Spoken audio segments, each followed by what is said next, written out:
you get bitten by something? No, it's like a caterpillar. Is it? Yeah, I just flicked it away. Oh, get the caterpillar. Yeah. There's that caterpillar. It's going to hatch. Hemmy's friend. I said Hemmy. Jimmy and Henny.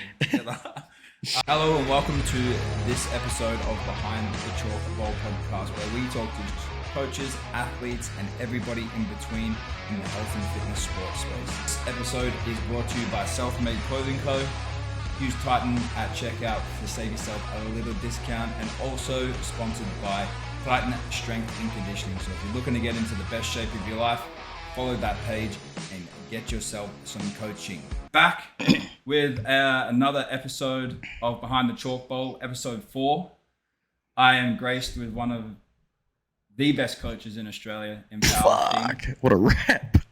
One of the nicest people you'll ever meet, and one of the most fun-loving people to be around. He's the reason my sessions go from 1 hour to 3 hours every time I'm at zero. Anyone that trains at zero weakness or has anything to do with powerlifting in Australia knows how good this man is. Mr. James Hendry. He's also a BJJ athlete, a marathon runner, a swimmer. I'm none of those things. I'm a weekend warrior. That's what you call it. Thank you, bro, for joining us. And like I said, one of the nicest humans I've ever met. I tell this story to everyone that I meet that's thinking about joining Zero. Mm. And when I joined Zero a couple of years ago, sweetie. When I joined a couple of years ago, I walked into the gym after I signed up. Bridget gave me a hug when I signed up and said, "Welcome to the fam." And then you did the exact same thing a couple of days later. And I've been in a lot of gyms and never had that. So it's really, really cool that you do that, man. Yeah, sick. No, I appreciate that, bro. So we'll go over, obviously, how you got into powerlifting and, yeah. Like you obviously working with Thomas at PTC and stuff like that. What made you get into powerlifting coaching? So I started powerlifting in, I think, 2017, 2016, one of them, I can't remember, when I snapped my Achilles. Yeah, right. So I snapped my Achilles playing basketball, and then what'd I do? Yeah, I was just bored. I couldn't do much with a snapped Achilles, so I started looking up what I could do. I think my bench press was like 110 at the time. What's that? Away from you? There? Like yeah, like the Joe Rogan, you know how he does the... Yeah. Yeah. All right, yeah. I've never been on a podcast, so... Never, ever. Not a low budget one. Anyway. Yeah. No. So I looked up what to do, and I found powerlifting. Yeah. I followed the sport already. Like, everyone. You're the same. I follow like every single sport. Yeah. I'm literally sports mad. So I watch and I love heaps of niche sports as you could call it. And I found a bench program. I found Smolov. Oh yeah. Yeah, so I did Smolov. I ran Smolov Junior twice. Ended up benching 135 at the end of it. I had like 2 small pec tears during that, like the 10, 12 weeks I did it. For anyone that doesn't know that, I'll get like a screen grab of what it is and put it on the screen because it was I think benching. We all did it. It was benching 4 times a week, and I loved it because it's all I could do. I was injured, and I took work. I had like 6 weeks off work. Achilles is bad, eh? Yeah, so I ended up. Yeah, just doing that. Ran that a few times and made some progress. And then when I could finally, I actually signed up before I was still in a moon boot. So I saw Thomas Lilly come into my old work. At the time I worked in retail at Converse. He came into my, yeah. And then he came into work and he asked me if, I said, I recognize him. So I went up and spoke to him. Yeah, right. And then he said, "Oh, you should come through." And then I was like, "Oh yeah," even though I'm in a moon boot and whatnot. So I came through, went there the next day, loved it, signed up. Went back to work. I worked with Byrne and Steve Wang as well. Right. Yeah, so they worked with me at Converse, and then they came and signed up that week as well. Bro, and we've all been there since. I didn't know how old Steve was, eh? 33? Yeah, bro. He's as old as us. Yeah, he's one of my he's one of my longest friends in Australia. It's insane. Yeah, I've been friends with Steve since like 2014. When he said it, I was like, "Nah, you're fucking lying, bro. I'm 32. You're not 33. You're full of shit." Yeah. Goes, no. I'm like, bro, what the? It's crazy. Yeah, no, he's got those the genetics. The good genetics. Yeah. So obviously when that was all, it was PTC. It wasn't zero yet. Mm-hmm. No. So what's it been like to see the rise of zero and how big it's gotten for you as someone from the start? It's unreal. Like I never actually worked for PTC, so I've always just worked for Zero Weakness. But I trained at PTC, helped run some competitions at PTC and things like that. But I was pretty much there for the birth of Zero. I still remember when Tom Bro was wanting to rebrand and step away from the PTC banner. Yeah. So it's crazy. I still can't believe it. Yeah. Like I still love telling the story that I've been there from the jump. So it's pretty cool. Like watching it was just me and Thomas, bro. Me and Thomas, we both worked downstairs at that desk. It wasn't even that desk. It was like an older. Yeah, and I still remember Tom Bro. I'd work on the computer. Tom Bro would have his laptop sitting on like a fold-out like wrestling chair at the end of the desk, and we'd both be just sweating our asses off. Tom Bro would always let me use the fan, so the fan would be like on me. Yeah. And fuck yeah, so it's pretty cool to see how far it's come, and just seeing how far Tom Bro's gone with it. Mm. It's so cool to see it, and I said it to Tommy, like such an honor working with them, with the brand and Thomas as well. Like, obviously you've helped me through my journey as well, not as much as Thomas because he's my coach, but just being around that energy is so awesome. And what you guys have there is one of the best. It's not just for powerlifting, but like one of the best gyms to be at, regardless of what your goal is. And it's really, really cool that I'm a part of it. Now, seeing it from now. Well, that's one thing that we always I've always prided myself on it as well, like fostering a really positive environment and making it a good experience for everybody. Unless you leave carpet under the bench press. Yeah, it's funny. Me and Josh were talking about that the other day.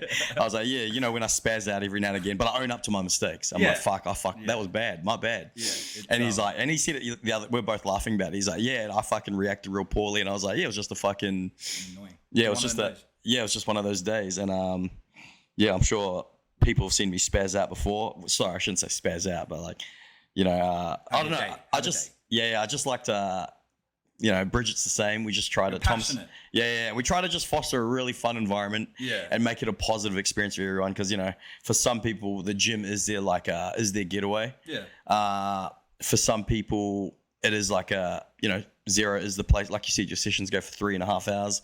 Yeah. When they can go easily for an hour, but it's like the social element of our facility and the brand is it's easy to get trapped into. Oh yeah, and everyone's so nice there as well. Like all the members are easy to talk to, easy to get along with, and that definitely comes from you guys creating that place of environment. Like no one feels left out or to the side, or like it's you, Thomas, and Bridget. And then the gym, like it's the gym and as a whole, which is really, really cool. Well, it helps because Tom Bro doesn't make us feel like it's his.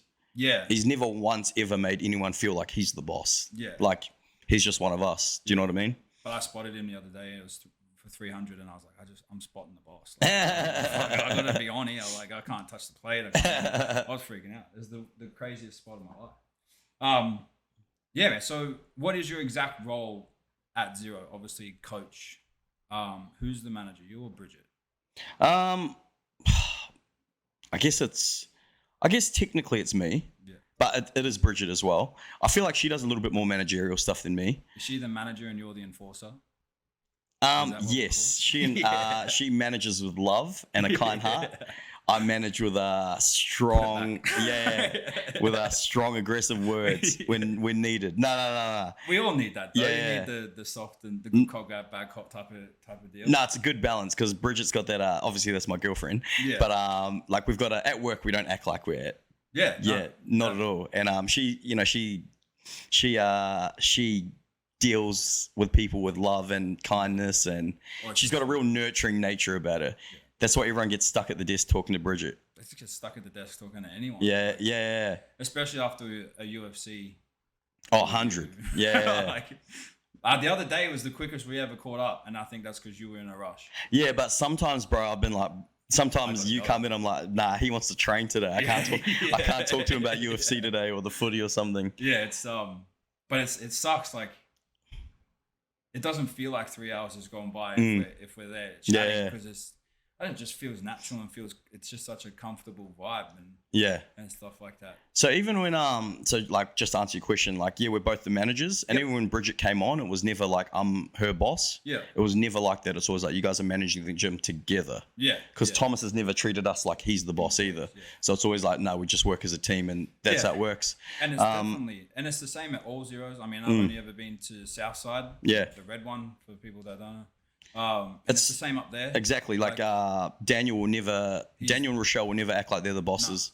No, like they're all the boss up there. It's everyone's gym. Yeah. It's like, it's a community kind of thing. And they make you feel so welcome and at home and comfortable. And if you need anything, everyone is so welcoming. It's awesome. Yeah, 100%. A bit hot.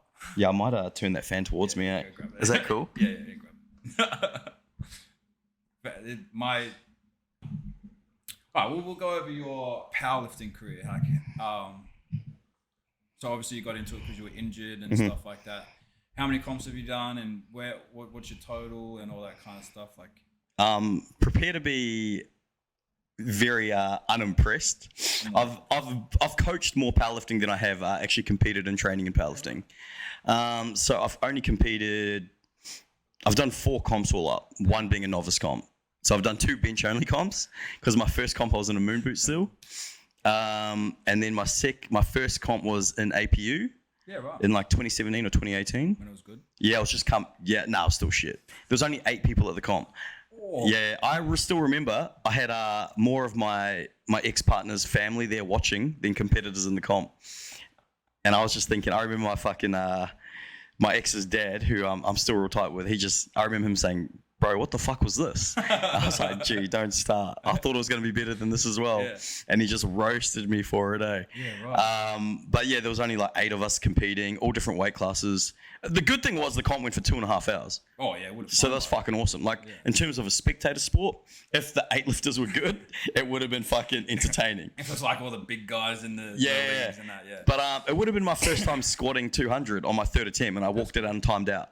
Because I was too busy like fist bumping everyone, getting hyped up, and so I fucked that up.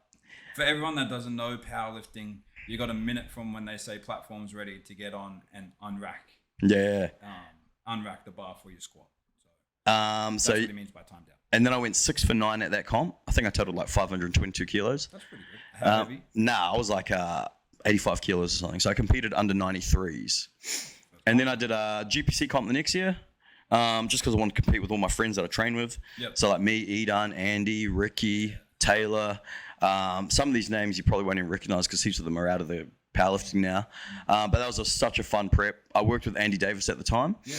And every Monday, he'd always make it so me and him could finish work early and get to the gym. And so it was really cool. At that comp, I wanted to total 600. I think I totaled like 567. I went 6 for 9. Get attached to numbers? No, not really. I had a goal to squat 300. I wanted to do that under 82.5, but I didn't powerlift. Yeah, I thought I could have done it, to be honest. Yeah. I was getting close. Like I was squatting 240 for sets of, they're meant to be triples, but I'd always like wobble around on the 3rd and just get the spotters to take it. Yeah. So I was squatting like 240 for like comfortable doubles, like moving really easy. Yeah, and if I continue with that prep, I wanted to squat 270, 280 at nationals in 2022.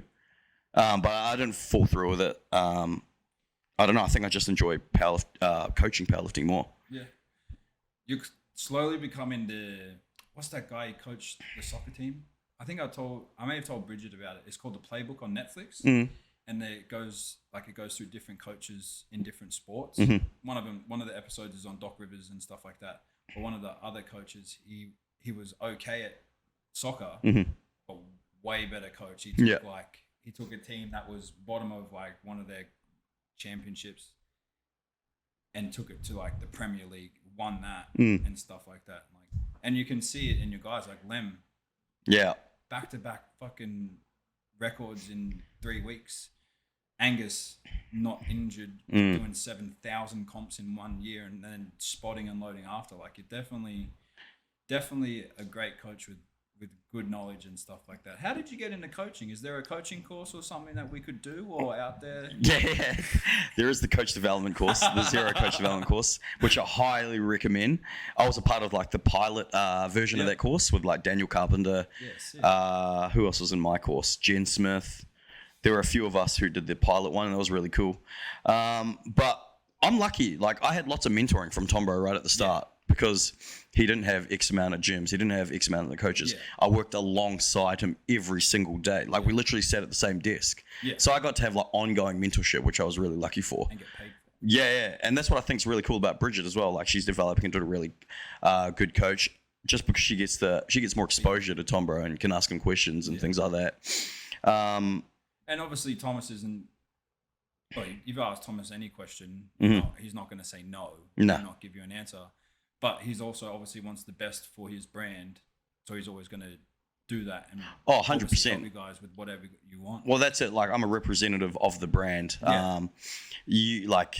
And I've been a part of the brand for so long now, and it feels cool when I get really good lifters and coach, and like Tombo will refer them to me, and I'm like, sweet. Yeah. I've gotten to that point now where like Thomas is giving you like he trusts me with these lifters. Like I coach them really strong lifters now. Yeah. Like I coach the strongest guy in Fiji. That's Gardner Whiteside. He's coming to States, competing at States. Cool. Yeah. How heavy is he? Under 125. Yeah. He's a monster too, bro. Sick. Yeah, so he wants to take Bronco's head.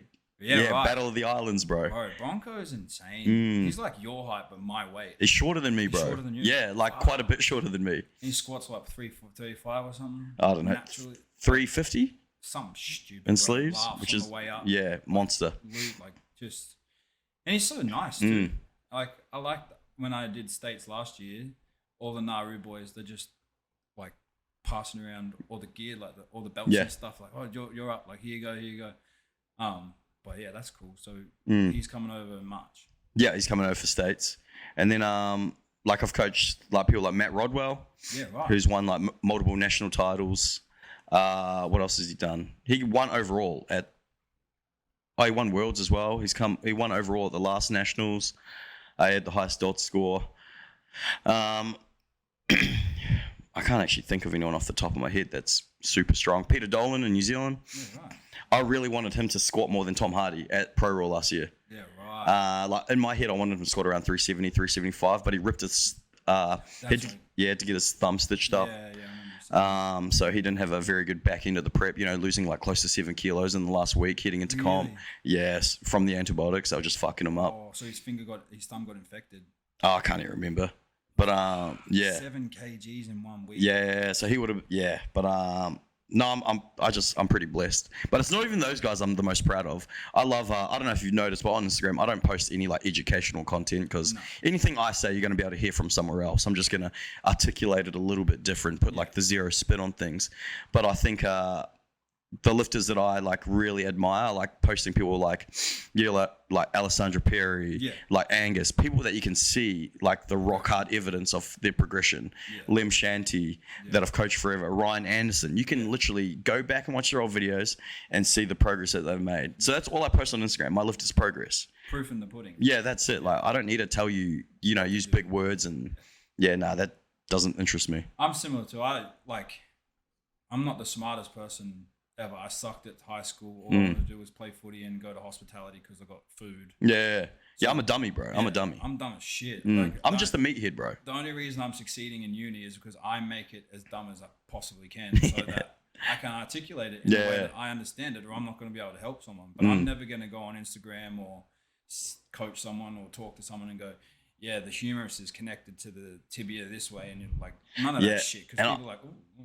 Yeah, I kind of cringe when people talk like that to me too. And I'm like, bro, no one talks like that. And when you see content like that, I'm like, who the fuck talks like this? No one. Ever.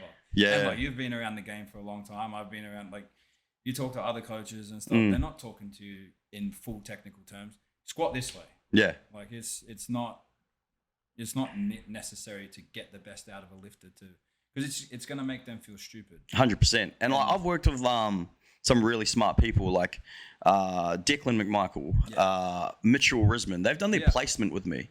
Yeah, Swigtonio Banderas. I forgot his real name, Lee, from Southside. Oh, Yeah. So they're all like exercise scientists and exercise physiologists. Yeah. And they've done their placement with me, and they're way smarter than me, and they've all taken something away from it. That's awesome. So I love it how like Declan, it makes me really like I admire Declan heaps, but I love it how he always talks about me like mentoring him and helping him. I'm like, fuck, that's so cool because he's way smarter than me. Yeah. But like I was saying, they're not good.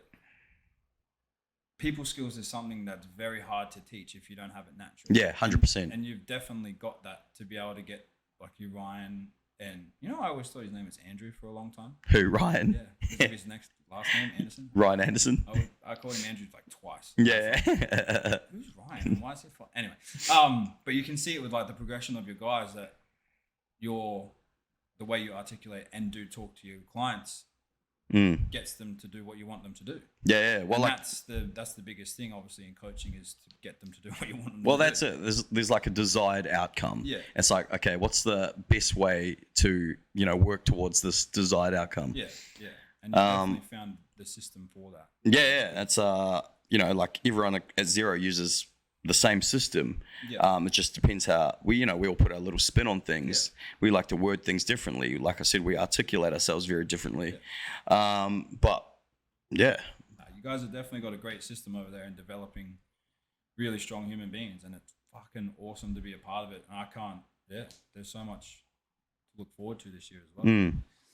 In terms of your sport, obviously you're a sports fan. Still doing jiu-jitsu and stuff like that now? Yeah. How's your adductor?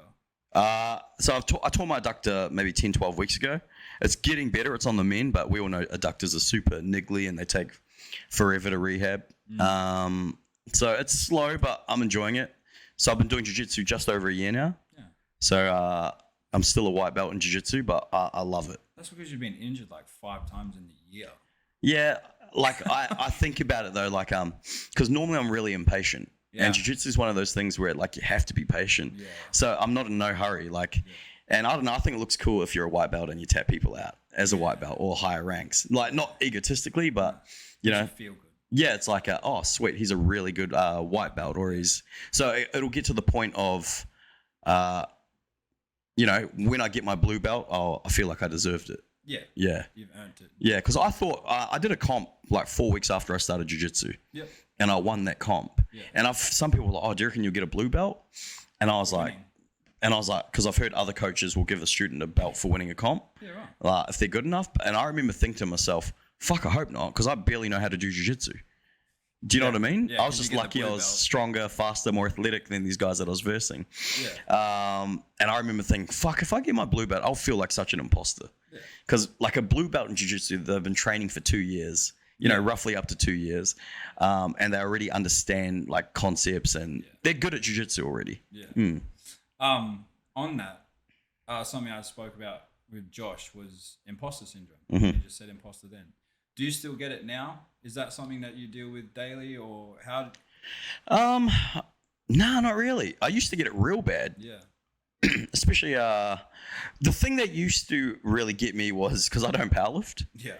So it's like, why the fuck should I see this guy for powerlifting coaching? He doesn't powerlift. Yeah. And then lots of people don't know that I used to be a powerlifter. Yeah, well, be a powerlifter kind of thing.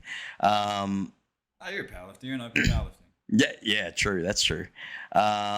So I used to get a little bit of imposter syndrome about that, but not anymore. I think just with more experience and more undeniable proof of how strong I can get people with the results of my clients, and like especially my retention rate with clients. That isn't a thing for me anymore. Yeah, that's good because I still get it. Yeah.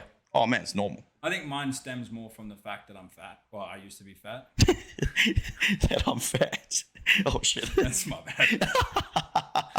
See, that's what I'm saying. Like, once a fat kid, always a fat kid. I feel you, brother. I got them fat boy a fat boy mentality, bro. I'm always fucking pull shirt. I'm always eating, bro. I'm a fat boy. That's where mine stems from because the imposter syndrome. Like I work at Well Gym, and like everyone but 2 on the board of what's that? I don't even know. 2 on the board are bodybuilders. Mm-hmm. So they like me going up like, why would someone come to me for weight loss when they could? So I totally get it from that point of view. But again, undeniable proof. I was redoing my marketing and stuff, and I looked at it and I was like, I've got fucking hundreds of befores and after photos of people that were fat and aren't fat. Mm-hmm. Stop being a dickhead. Yeah, 100%. You know what you're doing, so shut the fuck up and just do it. It's a weird thing though, like that you mentioned, because I've always admired people's minds rather than their physiques. Yeah. So like I was speaking to some of my friends some of my really close friends, and when we talk about fitness pages we follow and that, all the pages they follow are like dudes with mean physiques. I'm like, damn. Like that's how I know. I was like, I've never really cared about. I've never put too much emphasis or stock on what someone looks like, because I've always enjoyed people's content. Just I really like people's minds. Like I like the way Angus Bradley thinks. I like the way Jamie Buziotis thinks. Not saying that these guys look like shit, but they're not your like atypical S&C coaches where they're jacked out of their brains. And although an S&C coach to me is like the football S&C coach. That's right, like some fucking nugget with no neck, high blood pressure, veins everywhere. Like that's a S&C coach to me. Like you say strength and conditioning coach, I'm like, yeah, that guy. So I'm just trying to like, I'm just circling back to it. Like it's weird that you think like that. Well, it's not weird. I can't help how you think. You can't help how you think either. But it's just weird because I've never ever thought I'm not enough because of my physique. Because I've never really given a shit about my physique to an extent, you know. I feel like I'm in shape, you know. I'm fit, I'm healthy, I'm strong, like you know, I can do a lot of things, and I'm like, okay, it's way more important what I'm capable of than what I actually look like. Because I know so many people that look fucking hectic, and I'm like, I'm stronger than you, I'm faster than you, I'm fitter than you. I'm making it sound like it's I'm not comparing myself to them at all, but it's like, yeah, kudos to you if you look like that, but if it doesn't, you're definitely not comparing. You're just explaining your mentality behind it. And it's not comparing, and it shouldn't go off.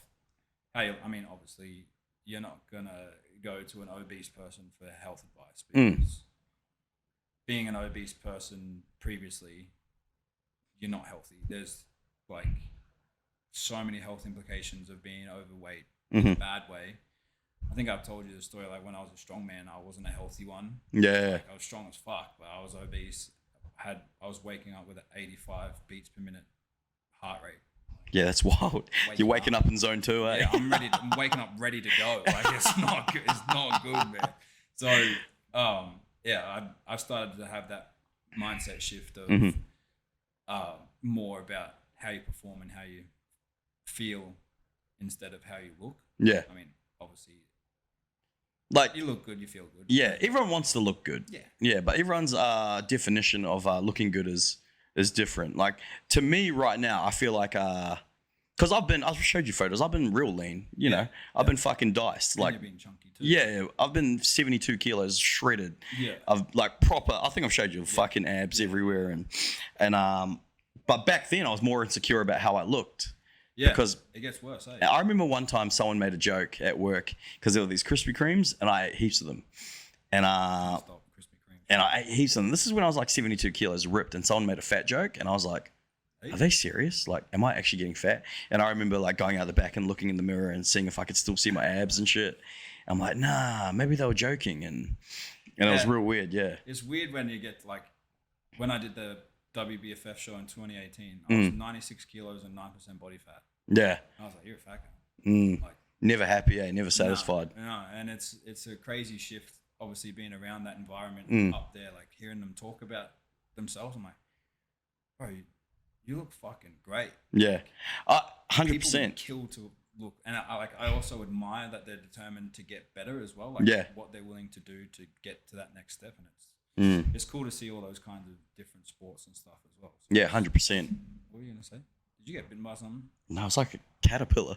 Is it? Yeah, I just flicked it away. Oh, get the caterpillar. What's the next question? Yeah, you play done a lot of sports and stuff like that. You said 75 hard on your podcast. How's that going? Failed it. Yeah, me too. Nah, I feel like I failed for a good reason. I've kept all the habits up. Yeah. The reason when I say I failed it is because I went out for Filipino food with my auntie. The diet. Yeah.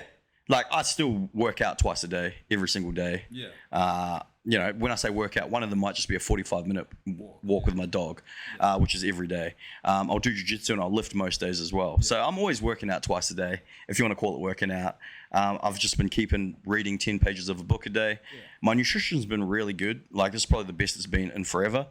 For the UFC, I put on a feed for everyone. Thanks for the invite. Sorry, just when I say everyone, I mean my housemates, Bridget, and everyone else at the gym. No. Everyone in my contacts list, my Instagram friends. Everyone at Coco's. Oh no, you can take that off if you want. Yeah. But yeah, so like I had like 3 or 4 Roses chocolates. Yeah. You know, and like some corn chips and dip, and that was it. Normally I'll binge eat real bad, and I'll have to finish that shit. Yeah, I've got no self. Like I said, bro, I went on UFC. I was at my brother-in-law's, my sister's house. Yeah. Mum brought Krispy Kremes. I was like, come on, man. I've got 4 weeks left of my diet to get to my goal before I get ready for Nats. Like, bro, I'm gonna like my first ever email address was donuts for Liam. You put Krispy Kremes in front of me. Like, I'm like, fuck. But I think anyone that wants to do that just wants to change their habits, because that was the reason why I wanted to do it. Bro, well, do you know what, bro? I read now still.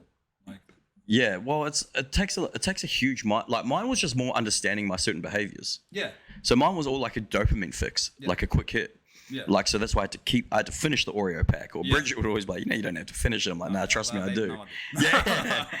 And it's actually taught me like discipline and self-control. Yeah. Like, even little things like outside of that. I used to buy a coffee every single morning. Yeah. Because it's just that dopamine hit of, you know, chasing like the next high kind of thing. Coffee, yeah. So it's like, even with food, and now I'm like, fuck, I've actually taught myself I can just make a coffee at home. Yeah. I can just drink instant coffee when I get to work. Yeah. I don't need to be buying lunch every day. Yeah. I don't have to have Guzman after jiu-jitsu. I can just go home and cook food. And do you know what I mean? Yeah. It's just taught me better habits. And it's like, I honestly think I'm on the way to like controlling like my binge eating habits. Yeah. Because same with you. I feel like anybody in this space eats really well 80% of the time. Oh yeah. Do you know what I mean? You eat well 95% of the time. Yeah. It's literally the 5% of your day that fucks you up real bad. Because that 5% of the day might be just before bed. And it's like, fuck, I just ate a whole bag of lollies, a thing of Tim Tams. And do you know what I mean? It's like, what the fuck? That was stupid and very unnecessary. To change that, all you need to do is just become a super heavyweight powerlifter or strongman, and then just say, oh, I'm bulking for the comp. Yeah. And then you just eat it all. Like, yeah, but see, you look good. I didn't, bro. Fuck. When I was strongman, have I ever told you my diet? Yeah. But at least you like fill it out a little bit. Where I'm 5'5", bro, so it's a nightmare. Yeah, 150 was pushing it. Like they didn't have a shirt at Good Life big enough for me, because they're 2XU, so they're built for runners, and so even the triple extra large was just like super tight. And damn. I couldn't tuck it in because my belly was so big. And being 150 is that's hectic when you think about it now. I'm only 5'10", just under 5'11". Yeah. Do you mind saying what your body weight is now? I'm 117. Fuck. 117 as of this morning. Another 33 kg on your frame, mate, is pretty hectic, hey? I haven't lost much strength. Like, I'm probably still just as strong now. Like, if I was to go and try and do a 200 kilo bench press today, it probably wouldn't happen because I've been dieting for so long. Yeah. But if I went back to my maintenance calories, I reckon within a week or two, I'd be able to go in and bench 200 or squat near 3. Stuff like that.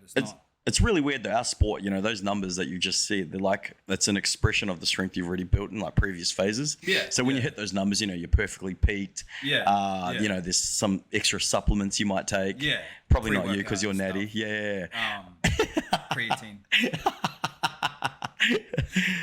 But yeah, like I haven't really lost any crazy amount of strength. It's just more like fatigue sets in quicker. But yeah, I said this with Tommy the other week. I wanted to look like Davey Ravy, but at 125. Yeah. Remember how he looked at Zero Pro? He was just fucking yoked. Jacked, bro. Yeah. Walking into the gym just yoked, and I'm like, that's what I want at 125. Yeah, it's sick. Because I said it again on Tommy's one. Thomas said in your guys' podcast, he's like, there's a lot of people at the top of their weight class cutting to get in there, and there's a lot, like, they're a lot softer than they should be. And I was like, all right, well, that's me. Bro. He's talking to me.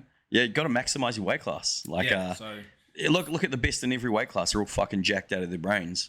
Like in the under 75s, who was the top in Australia forever? Critter. Yeah, yeah. Stephen Day. They're both fucking jacked. Yeah. When Josh Takua was a 74, he's jacked out of his brain. He's still jacked now. Yeah. Like, dude, his quads are like both of mine put together. Like, I don't know who the 83s are in Australia. Who's an 83? I don't really know. Yeah, neither. I only really know the 70s and the 100s and some 90s. Yeah. And then the supers. Well, let's go like on a global scale. It's like Dan Green, Will Crozier. Yeah. He competes at 110A. Absolutely humongous. Shredded. Yeah. Like he could have bodybuilded. He could have done the comp, did an 8-week cut, and then legit been ready to go on bodybuilding stage. Like even the women like Lydia, Lily, they're all, they maximize their weight class. Yeah. Like with muscle, not just size. Bro. Like look how Lily Riley is like fucking way bigger than me and way lighter than me. Yeah. Like she's fucking really maximized her weight class. I would love to get her and Jen on at the same time. Like I want to start doing girl power episodes and talk to girls in the sport space. Yeah. I'd love to have the chat with those two because those girls are just, and they're so nice too. Yeah. Jen's a little bit more introverted than Lily. I've actually never ever spoken to. I've never met Lily. I met Lily at November last year at the Valhalla comp. Yeah. I took a couple of the girls too. Remember Joel's that I brought to? Yeah. So she competed at Valhalla. Oh, that's right. Obviously, Lily's big up there. That's where she coaches and stuff. So she was there. I met her, and she's so nice. She'll talk to anyone. Yeah. But she just sits there. She's fucking unit, eh? That she's a strong bitch. That's what I loved about the Zero Pro, bro. Especially, dude. It was cool, like, just posting our like, I remember on Instagram, I purely picked, like, photos where everyone was fucking jacked out of their brain. Because it looks cool. Powerlifting's forever has had, a bad rap for people being out of shape and shit. Yeah. It's like, nah, look at these guys. These guys are 10% body fat. Shredded. Jacked out of their brains. And it's really cool. Yeah. It sounds like I'm being hypocritical, like when I said before about image-based, but it's it's cool. It's like, nah, like this is, powerlifters are athletes, and this is what an athlete looks like. And I think there's a massive shift coming in terms of that. Obviously, growing up back in the day, powerlifting to me was West Side, but so that's just getting as many calories as you can, eating everything under the sun, lifting everything under the sun, and just being like racking a 400 kilo squat and then putting a mask on because they need to breathe. Like that was powerlifting back in the day. So it was the same as strongman. Yeah. But there's a massive switch in both of them coming, and I'm so excited to see it, and hopefully can be a part of it. Because I want to be 125 and just jacked. Yeah, that's fucking awesome. That's cool. Because I've never eaten into a comp. The three that I did last year, never ate into them. It's depressing too, eh? Oh, bro, it's horrible. Like, and it affects your day whether you want it to or not. Like, because I cut down my last GPC comp. I did a massive weight cut. It was like 9.5 kilos. It was silly. I performed like shit. Yeah. But you know what I mean? It's like, wow, I was just so fucking out of shape. Yeah, I wasn't cutting stupid amounts. It was only like 5 kilos, which is not crazy for someone my size, but it still affected me on the day. Because then I would freak out. Like, it's just weight cutting in general is not great. Yeah. But we got to wrap up soon. No, you're right. You're right. You got to get out of here. Nah, just keep going. Okay. You're good. What do you think is your biggest achievement in your personal sporting life, and then your coaching one? When you say personal sporting achievement, is that like any of them that come to your mind in your whole 29 years? Well, I've played representative sport in every single sport I've played. Really? Yeah. That's so fucking cool. Yeah, so I was in the New Zealand Academy for football as well. Growing up, I played soccer. Yeah. Yeah, so I played mainland, which is like federation. If you're from New Zealand, like you'll know all about federation football. Yeah. So yeah, I played New Zealand for touch under 19s. I was in the under 21 squad as well. I played Canterbury Bulls, which is rugby league. I've played Canterbury for Union. I made the under 16 Canterbury basketball development squad when I was 13. Yeah, I've literally played representative sport in every single sport I've played. That's crazy. Yeah. How does it feel pulling on your colours? Obviously, growing up in New Zealand and stuff like that, pulling on the black and white. How does that feel? Oh, bro, hectic. Like, especially touch football, which is a huge sport. Yeah. So, like the talent pool is massive. So making New Zealand like under 19s I cried when I made the team, and like wearing the silver fern and doing the haka is like hectic, especially when you're doing it against like I remember doing it against Singapore, and they've not seeing that. They're like, what the fuck, and they were so scared, and I was like, fuck yeah, this is what it feels like. The haka is one of the coolest things to experience in real life. One of my best mates, Jacob, is Maori, and we used to work in the mines together. And on Anzac, we were out there for Anzac Day, so him and all the other Maori men out there did the haka at the toolbox in the morning. And I was like, fuck, this is so cool. Like I get in chills now. Yeah, because I love it so much. I love seeing it. I've been to the Rugby League World Cup when it was in Suncorp a few years ago, and it was New Zealand versus England in the semi-final. And I got to see the Rugby League haka. Yeah. But I really want to tick off the All Blacks. Yeah. Because it just... Fucking A. Something about it before a sport, like before a game, it just like... whoa. I even think of like another sporting achievement. So I played first grade rugby league when I was 16 years old, like with men. And you know how small I am. Yeah. So I debuted first grade when I was 16 and scored a try. And yes, I've just always loved sport. Like it's actually like it's all my life revolved around. Yeah, me and you are very similar in the way we are, like the stuff that we talk about, like basketball and rugby, UFC, MMA, all that kind of stuff. Like we're have very similar interest in all that shit. By the way, don't use that as a snippet. Me talking about because I feel like that's the first one I'm posting. Because I feel like the biggest wanker saying that out loud. No, don't, bro. Say it with your chest. Like you've done a lot. Like not many people can say they've represented their country in multiple codes. Like, say it with your chest. Who gives a fuck? If people think that you're cocky or arrogant or whatever, fuck them, man. They're only saying that because they didn't make it. Yeah, but I don't know. Like now I look back at it, it's like cool. They were really cool experiences. Yeah. But I don't know. I feel like I'm just a weekend warrior. I just love sport, and I'll love sport forever. Yeah. Like when I think of myself as an old man, I think I'll still be playing basketball. I just haven't played basketball much the last 2 years because of injuries, and I've really loved jiu-jitsu and things like that. And basketball took up so much time the year before and the year before that. So I was like, I want to ease back on that a little bit. But like when I grow old, I want to like still be playing basketball. I want to be like Fonz. Yeah. Not that you're old, uncle. I want to be like Fonz. Yeah. I love seeing all the old guys and gals at comps and stuff. Like that's how cool is this? David Wilcock, old fellow I coach, 63 years old, just played a game of rugby with his son and grandson in Hong Kong. That's fucking cool. Yeah. Could you imagine that? And your granddad is stronger than you and your dad? Yeah. I didn't even think of that. That's pretty nuts, eh? That's crazy. Masters, obviously. Some open grade kind of thing.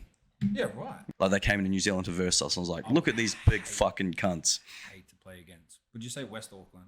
Nah, Auckland. Yeah. So it was finals. Canterbury Bulls versus Auckland. I can't remember the name. And that was the first time I've ever been scared. I was like, this cunt's got a tattoo. Like, do you know what I mean? I was like, why do all these guys have full fucking tattoos? Yeah, and I just remember the front rower off the kickoff sprinting. I played hooker, and I'm like, nah, what I'm going to do here, I'm going to let him get past me, and I'm just going to, and then I'm going to grab his jersey. Because I don't know why. It was literally the first time I was scared. And then I remember he ran past me, bro, and he just gassed me. I was fast as well. I was like, this cunt's fast as well. That's fucked. I love the first hit up off the game. Fuck. I love getting that ball. Yeah. Because I had coming off the back fence, eh? Yeah, I had Jordan Marshall as my 7. Yeah. For ages. Benji's younger brother, and every time he's like, "We got it," and I was like, "Yeah, bro, let's go." And I'm on the dead ball line. I love that, eh? If I see the ball come, I'm like, it's the most adrenaline-inducing thing you can do is run at a wall. Yeah. Of other dudes. Either bigger than you or the same size. That's what because in jiu-jitsu, like wrestling's a massive part of jiu-jitsu. Yeah. And lots of people aren't comfortable wrestling. Yeah. And they aren't comfortable versing big dudes. Yeah. And I love it, bro. Yeah. Like I feel like I got an advantage. Like anybody that played footy growing up's definitely got an advantage when they get into, wrestling or jiu-jitsu. And it's like the way I look at it is like you're not actually going to get hurt. No. You're not going to get hurt if you get fucking hit really hard. You just get hurt from the consequences of how you land or things like that. But I don't know. There's something about being physical and beating your chest. And I think I don't know. I think it's because that's the way we grew up playing team sports. Like full contact sports it makes you like I had people talk to me about, oh, why doesn't your body hurt after a week of training? Like, it does, but back when I was at school, I was playing 2 games for my club, 2 games for my school, a game for my club, and training 5 days a week. That hurt way more than fucking squat, bench, and deadlift and accessories back day. Yeah. In 1 week. Like, yeah. I'm still sore. Thomas, I'm still sore. Don't make it worse. I'm hurting. But nothing compared to training for a full contact sport. I think it just makes you grow up different. Yeah. Even when I played schoolboys footy, like the carnival versus Dave Taylor and the other guys the first 2 days I played 4 games. And then have the Wednesday off and then play another 2 and then another 1 if you make the final. Yeah. Like, you're playing quarter and semis in the same day. I don't know how we did that back in the day. Well, I mean, it explains a lot now. Probably why my hips and knees aren't great. But like, play 6 games of rugby league in 2 days, eh? Fucking hell. And they weren't any shorter. They weren't like, they were 80-minute games, like 60-minute games. Some of them were 60 minutes, some of them 80. Like, it's. I still remember, like, this would have been 2021. So I played a season of touch football again. I remember we had a semi-final and final in the same night, and I remember being like, "Nah, why is it on the same night?" And then like one of my bros was cracking up. He's like, "Gee, we used to play tournaments, fucking 5 games in a day, and you're complaining about 2 games in one night." First strongman comp I did, I was like, "Fuck, 5 events in one day, bro? Jesus!" Like, I trained 5 days a week. Yeah, not 5 in one day. And Bustle's worse, bro. I did the last time I played in a tournament was last Easter. Yeah. And I remember just having 2 games in one day, 3 games in one day, running up and down the hardwood. I'm like, my knees, my ankles. Wow. You can barely jump by the end of the day. The netball was the worst sport I've ever played. Yeah. Pain-wise, yeah. Well, because you're always stopping and starting, like, on a dime. Yeah. Like, they made the footy boys play with the mixed team for the girls. And, bro, on concrete too. Like, yeah, that's gnarly. Like basketball shoes and stuff. Like, I wasn't ready. What's your biggest coaching achievement so far, do you feel? I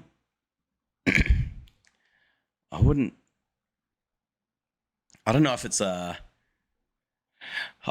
an achieve. No, I don't have one. I can't single it down to one, but I still remember like go most memorable. Things that like stand out to me was like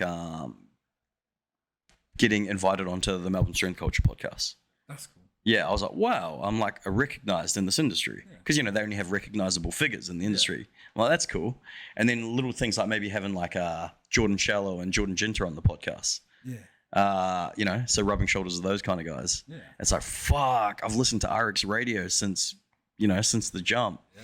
So those are pretty memorable moments. But I don't know. I just think I look at it like people I idolize, like coming into the sport, like people like. Will Crozier, and then him messaging me now, hey bro, up to, is that us this weekend? Should we hit the sleds, get a session? I'm like, fuck, like, me 7 years ago would have been like, whoa. Will Crozier message me, or even little things like one of my favorite powerlifters is Alex Deakin. Okay. Do you know Alex Deakin? He's been a little bit injured as of late, but he's in Melbourne, and he's a fucking monster, bro.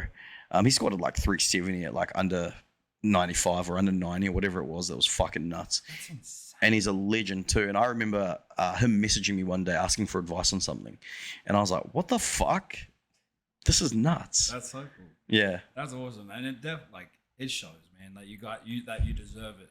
Like, coming up with zero and where you've come from to what it is now, like, you definitely deserve all your man, it's crazy because I never thought this was a forever thing. Do you know what I mean? I was sick of my job. I asked Thomas if he still had it because he offered me a job like a while ago, and I said no. And then I was just had enough of the industry I was in, and I messaged him saying, "Hey, bro, have you still got like a job for me?" You better not have unplugged that girl. Yeah. I was like, "Do you still have like an opportunity for me?" He's like, "Yeah, of course. Let me sort something out for you." I was like, "Sweet," and I've just been there since. Yeah. Now, like, when you think of zero, it's not just Thomas. Obviously, if you're from ground zero, you like Henny. Yeah. That's zero. It's not. That's crazy because I obviously know about PTC. I thought Coco's was PTC. When I went there to sign up, I was like, oh, this is the strength gym. They just must have rebranded. So I didn't know Thomas own the PTC and then change it. Because I knew Andy Davis and Gerard Pashkovich from World Gym National. Yeah. Like I used to see them all the time. One of my good mates playing footy was Taylor Rolfe. He trained there for ages. Yeah, so I don't know if you heard me say Taylor's name before. Is that who you meant? Yeah. Yeah. So like we'd all prep together, and me and Taylor were around the same strength, and so it was really fucking cool. And we had the same crew every week. He was my 10. I was 8. He was 10. So was Taylor Rolfe a front rower? Yeah, bro. He was huge, massive. He was, eh? Yeah. Then he turned real sexy, and we stopped playing footy both around 19, 20. Yeah. And then we were obviously coming out of puberty, getting into our adult bodies and stuff, and he just went more nutritional. Yeah. Went more party. And he shredded up, and like he could have probably made it in NRL if he really wanted to. Really? Yeah, dude, he was a fucking killer. True. Yeah, Blocker Roach. He got the nickname from that. Really? Yeah, bro. I've got they're not here at my mum and dad's, but like pictures of us in under 8s, under 7s, just two fat kids like this. Me and him were the highest try scorers until under 13s. Oh, true, bro. Taylor was he's really strong too. Yeah. Like, I don't know, maybe totaled like back then. You got to remember times are different too. Yeah. Like kids are freaks now, but I think that's just because of TikTok and Instagram. Like that Bruce Wang kid. Yeah. Like Taylor totaled 600. Totaled over 600 his first comp, which is like pretty impressive for like an under. What was he at the time? 82.5 kilos or under 90. One of them. Yeah. Yeah, he easily could have made the NRL if he really wanted to. Yeah, wow, that's cool. Yeah, he was a legend. We played together from 5 till 18. Yeah. Yeah. Buzzy, yeah. So me, because you'd have like Edan, Ricky, Goobs, Thomas, they'd be on one mono. Yeah. And then like obviously the weaker guys like me, Taylor, I can't remember who else. You say weaker, but you're squatting doubles at 240 at 80 kilos. Yeah, but do you know what I mean? Like, because otherwise those boys were all doing doubles at 350 kind of thing. Yeah. And then, so we're all on the other. So yeah, he was like one of my main training partners back then. Yeah, he's one of the nicest. His whole family, like Tate went over and played in England. They're legends, bro. Yeah. Yeah, his older brother went and played in England, rugby league in England for a while, and then came back and coached us. And yeah, he was really, really, really good. Really just get down and go. Really care, and it was good. That is cool. How are we going for time? You need to get out of here soon? Yeah, I better hit it. Give me 5 minutes. Okay. We'll skip the equipment review and stuff like that. The big thing I like to finish on is tip of the week for new lifters, and then tip of the week for coaches, and then you can just give whatever quote that you want to do.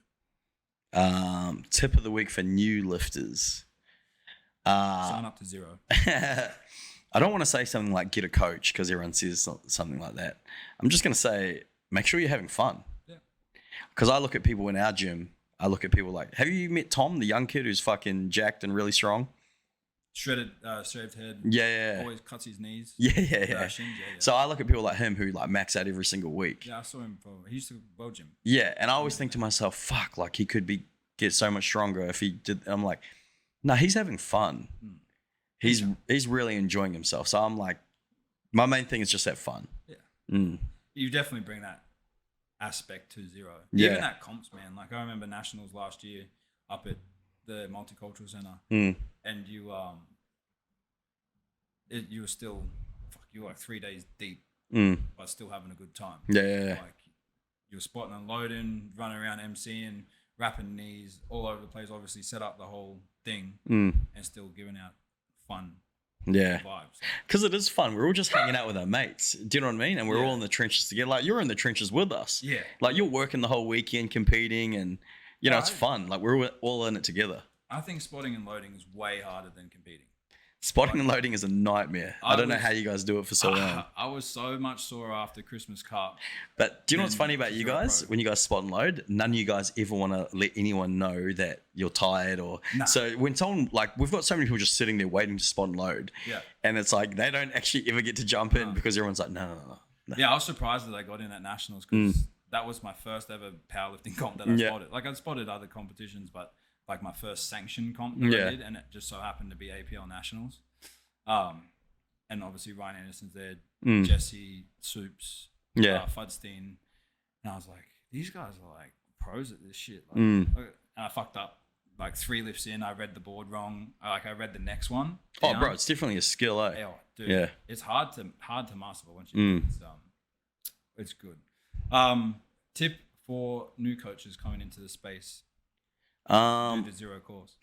Yeah, I was gonna say there's so many good like what do you call it? Like non-centralized coaching courses and educational platforms out there that aren't, in the typical government style, like university. Like you're not going to become a good powerlifting coach by doing an exercise science degree or, doing your Cert 4 in health and fitness or whatever. Find a good course. There's heaps of them out there. There's things like the zero development coach development program. I know Angus Bradley runs a really good one. Mentorship. Nexus do one. Prescript is another really good one. Jordan Shallow, Jordan Ginter. So going those kind of routes will be really good for your development, and find a good mentor. Yeah, that's a huge one. There's definitely a big one. I am doing my exercise science degree. That's why I had to stop the zero one, because it just was too much at once. And you're completely right. Like, teaches you fuck all about powerlifting. It teaches you a lot about the body. Yeah, like it will obviously translate. Oh yeah, don't give. I'm not trying to. I don't want anyone listening to think I'm trying to trash on those kind of. Yeah. Be like us. Don't go to you. All right, we've got a couple minutes left. Just a general Henny quote, other than anything is possible. A Henny quote. I said this on our podcast this week, but losing is not a choice, but being defeated is. I like that. Yeah. So if you lose in competition, you couldn't help that. Yeah. But if you want to remain defeated, then you lost. No, I like that. That's one of the biggest things I like about your guys' podcast. I'm a fucking sucker for quotes. I think I'm talking about it with the Stoic book and stuff. Yeah. Like every morning I get to my office, I read it, and I love it. Because I still remember one year I said something to Paris.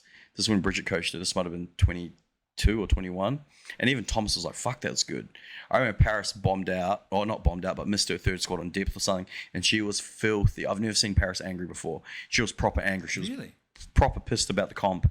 And I remember just saying to her, "Oh, Paris, you can show me your maturity as a lifter right now and bounce back from this and move forward, or you can just keep acting like a little kid." And I said something along those lines, but it was pretty powerful at the time. And it was just like all about showing maturity and how you can bounce back. And like when you see someone like Tom Hardy or Josh Takua, when they miss a lift, it's like, next job. Then you see they're not going to like Liam Byrne throw his belt up. Yeah. Do you know what I mean? They don't dwell on it though. Yeah. They're just like, sweet, next job. Yeah. I'm still going to win. I'm still going to find a way to win. Yeah. And I love that shit. I love that athlete mentality.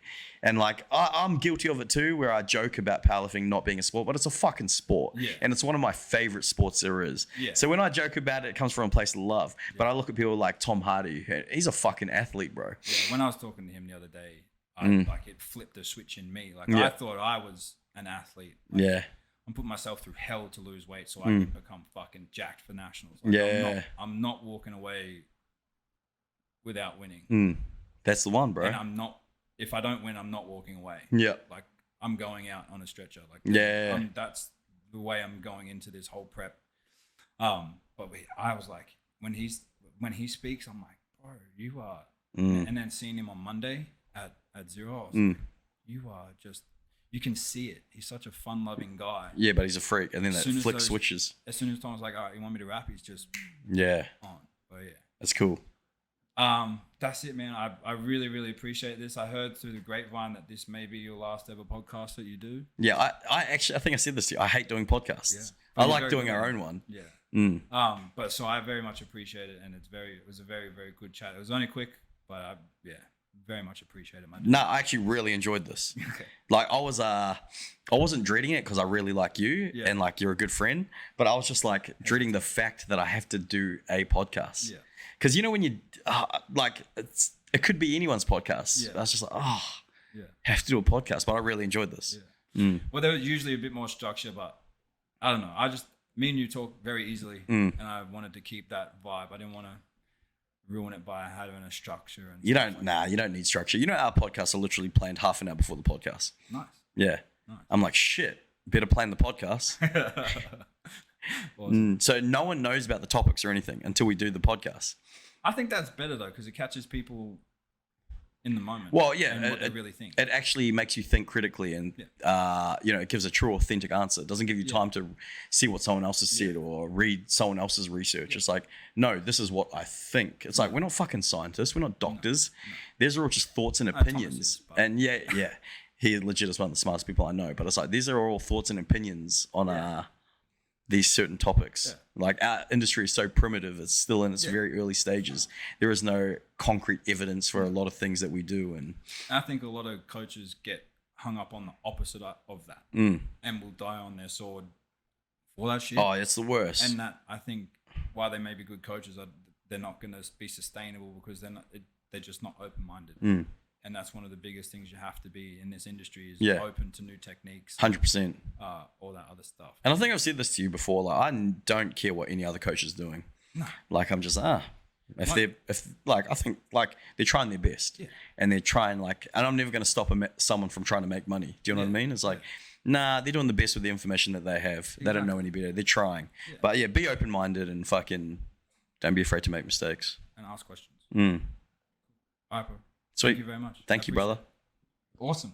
Yeah, that was good. Thank you so much for listening to this episode of Behind the Chalk Bowl podcast. If you did like it, please like, share, and subscribe, and leave us a lovely review. And if you didn't like it, still leave a review and say it with your chest. Have a lovely day.